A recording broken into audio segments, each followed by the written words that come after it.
আপনি কি স্বপ্ন দেখতে ভালোবাসেন? উত্তরটা হয়তো হ্যাঁ। যদি উত্তর হ্যাঁ হয়, আজকের ভিডিওটা শুধুমাত্র আপনার জন্য। আর যদি না হয়, তাহলেও ভিডিওটা দেখার অনুরোধ করব, কারণ এই ভিডিও আপনাকে স্বপ্ন দেখতে শেখাবে।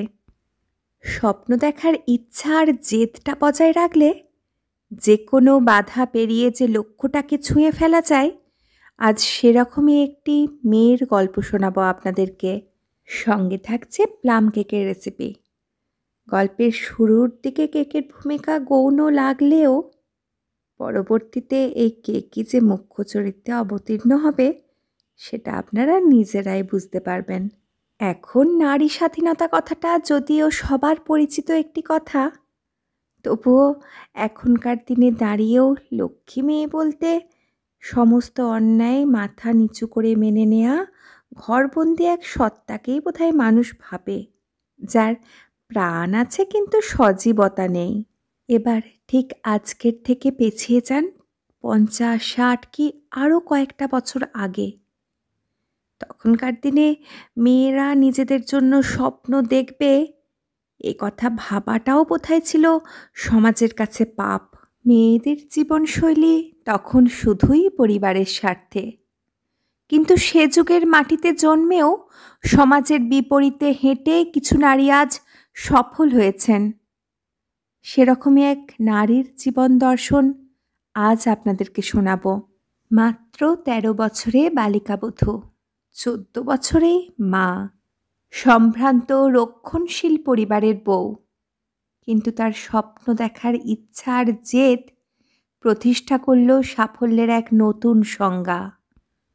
পরবর্তীতে এক সাক্ষাৎকারে তিনি বলেছিলেন, পড়াশোনাটাই করতে চেয়েছিলাম, কিন্তু আমার পরিবারের ইচ্ছার কাছে আমাকে হার মানতে হয়েছিল।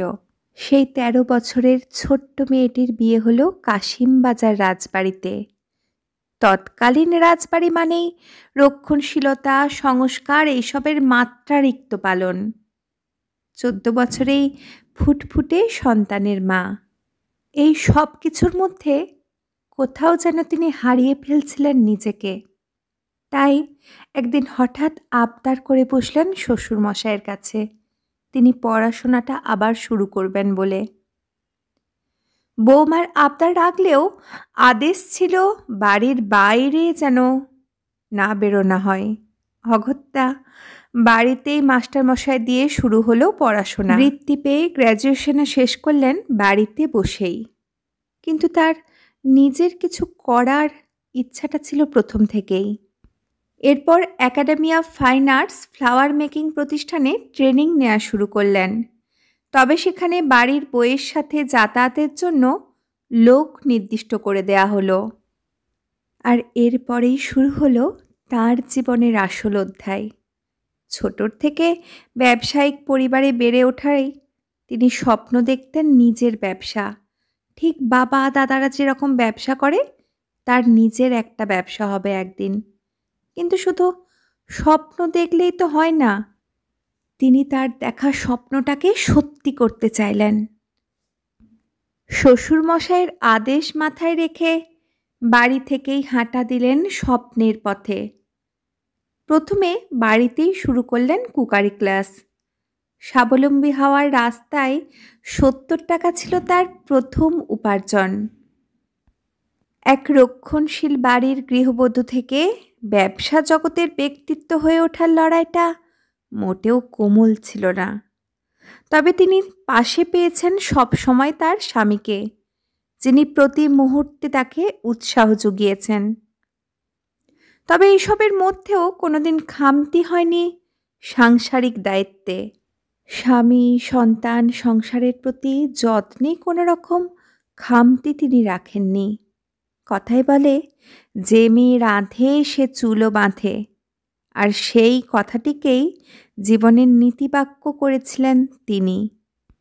ছোট থেকে কেক ছিল তার ভীষণ প্রিয়, তাই জীবনের নতুন কিছু করার স্বপ্নটাও তিনি দেখেছিলেন এই কেককে নিয়েই। কুকারি ক্লাস চালিয়ে নিজের 10 বছরের উপার্জিত অর্থ দিয়ে 1990 সালে বাজারে আনলেন ফাস্টফুড ও কেকের একটি দোকান।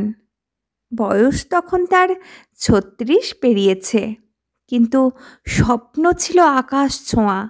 তিনি তার বুদ্ধিমত্তা, ধৈর্য, পরিশ্রম ও জেদের মধ্য দিয়ে ধীরে ধীরে গড়ে তুললেন তার স্বপ্নের ব্যবসা। তিনি সমাজকে চোখে আঙুল দিয়ে দেখিয়ে দিয়েছিলেন, বয়স বা সামাজিক কোনো বাধাই কোনো মানুষের স্বপ্ন পূরণের পথের সত্যিকার অর্থের বাধা হতে পারে না।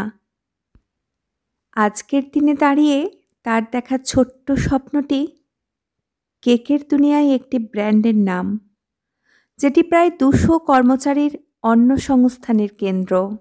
আপনারা হয়তো ঠিকই অনুমান করছেন, হ্যাঁ, আমি বলছি সুগার অ্যান্ড স্পাইসের কথা। মফস্বল থেকে শহর, আজ এই দোকানের শাখা সর্বত্র।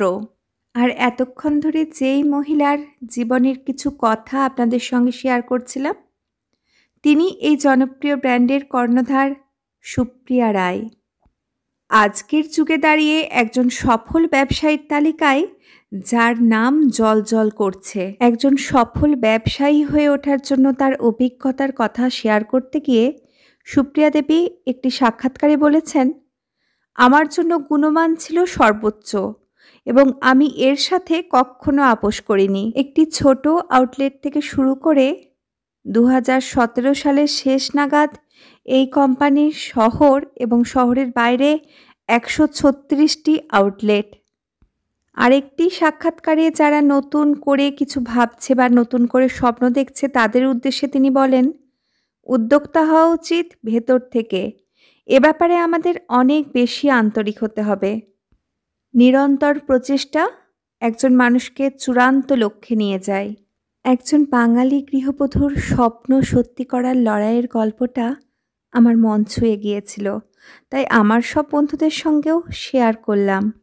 আপনারাও যারা কিছু করার স্বপ্ন দেখতে ভালোবাসেন, তারাও নিজেদের মধ্যে স্বপ্ন দেখার ইচ্ছার জেদটা বজায় রাখুন।